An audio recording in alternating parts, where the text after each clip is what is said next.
मैं शुरू से फिर करने जा रहा हूँ। श्री कृष्ण भगवान के चरणों में शीश झुकाओ, श्रद्धा भाव से पूजो हरि, मनोवांछित फल पाओ। सत्यभामा बोली, आप सभी काल में व्यापक और सभी काल आपके आगे समान है। फिर यह कार्तिक मास ही सब मासों में श्रेष्ठ क्यों है? सब तिथियों में एकादशी और सब मासों में कार्तिक मासों को ही आप अपना प्रिय क्यों बोलते हैं? इसका कारण कहिए। श्री भगवान कृष्ण बोले, हे प्रिय, तुमने मुझसे बहुत अच्छी बात पूछी है, मैं तुमको इसका कारण बताता हूँ, ध्यान देकर सुनो। इस प्रकार एक बार महाराज बेन के पुत्र राजा पृथु ने प्रसन्न के उत्तर में देवर्षि नारद से प्रसन्न किया था और श्री नारद जी ने उसे कार्तिक मास की महिमा बताई थी। आज राजा पृथक के प्रसन्न के उत्तर में देवर्षि नारद ने कहा था, हे राजन, एक समय शंख नामक एक राक्षस बड़ा बलवान और अत्याचारी हो गया था। उसके अपने अत्याचारों के तीनों लोगों को कंपायमान कर दिया था। उसे शंखासुर से स्वर्ण के रहने वाले देवताओं को जीत कर इंद्र आदि देवताओं को लोकपालों के अधिकारों को छीन लिया।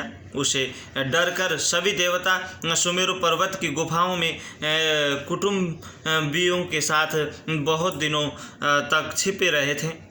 वह बाद में सुमेरु पर्वत की गुफाओं में निश्चय होकर रहने लगे।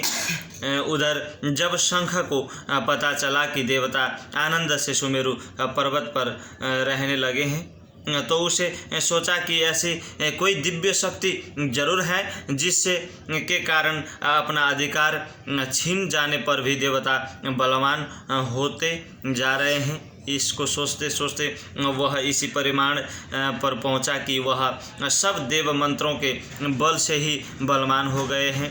अगर इनसे वेद छीन लिए जाए तो ये अपने आप निर्बल हो जाएंगे।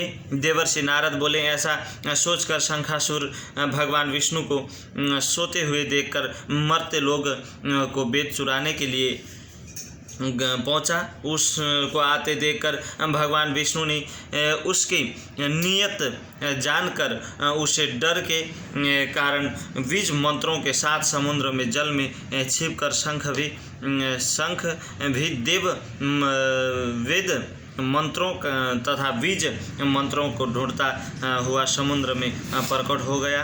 लेकिन न तो उसके वेद मंत्र मिले और न बीज मंत्र ही। जब शंख समुद्र में निराश होकर वापस लौटा तो उस समय श्री ब्रह्मा जी पूजा की सामग्री लेकर सब देवताओं के साथ भगवान विष्णु के स्मरण में पहुँचे और भगवान को गहरी नींद से जगाने के लिए गाने बजाने लगे और धूप गंध आदि से बार बार उसका पूजन करने लगे। धूप दीप नैवेद्य आदि अर्पण करने पर भगवान की निंद्रा भंग हुई और सब देवताओं सहित श्री ब्रह्मा जी को अपना पूजा करते हुए देखकर बहुत प्रसन्न हुए और उनसे इस प्रकार कहने लगे, मैं आप लोगों के इस कीर्तन और मंगल चरण के अतीब प्रसन्न हूँ। आप अपना अभिष्ट वर मांगी है, मैं अवश्य प्रदान करूँगा। जो मनुष्य आश्विन शुक्ल की एकादशी से देवोत्थानी एकादशी व्रत मुहूर्त में उठकर ब्रह्म मुहूर्त में उठकर मेरी अर्चना करेगा, वह तुम्हारी तरह से प्रसन्न होने के कारण मुख सुख को प्राप्त होएगा। यह जो पाप धर्म आचमन और जल आदि सामग्री आप लोग मेरे लिए लाए हैं, वह अत्यंत गुण वाली होकर आपको कल्याण करेगी। शंख जो वेद चुराकर ले गया है वह सब समुद्र में ही है। अतः मैं शंखासुर को मारकर उससे ले आता हूँ।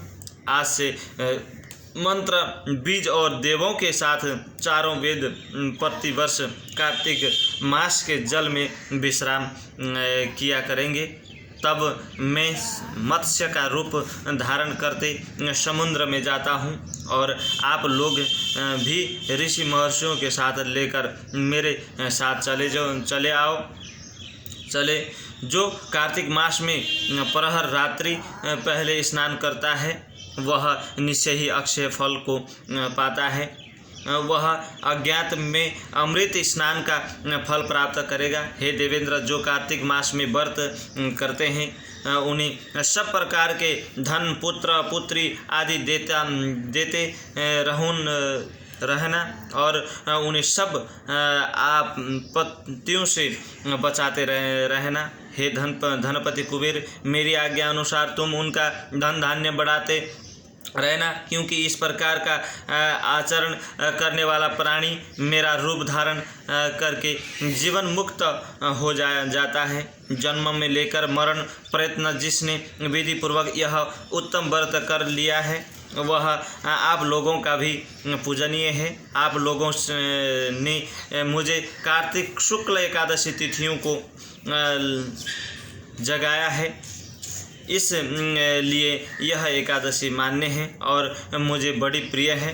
हे देवताओं, यह दोनों व्रत नियम पूर्वक करने से प्राणी मेरे समीप पहुँचते हैं। इन व्रतों के करने से जो फल मिलता है वह अन्य व्रतों से नहीं मिलता।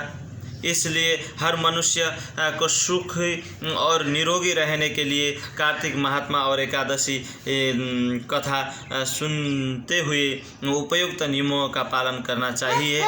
बोलो श्री कार्तिक महाराज की जय। बोलो सच्चिदानंद भगवान की जय। विश्वस्पति भगवान की जय। बोलो माता रानी की जय। बोलो कार्तिक महाराज की जय। भगवान श्री कार्तिक महाराज की जय। बोलो भोले शंकर परिवार की जय।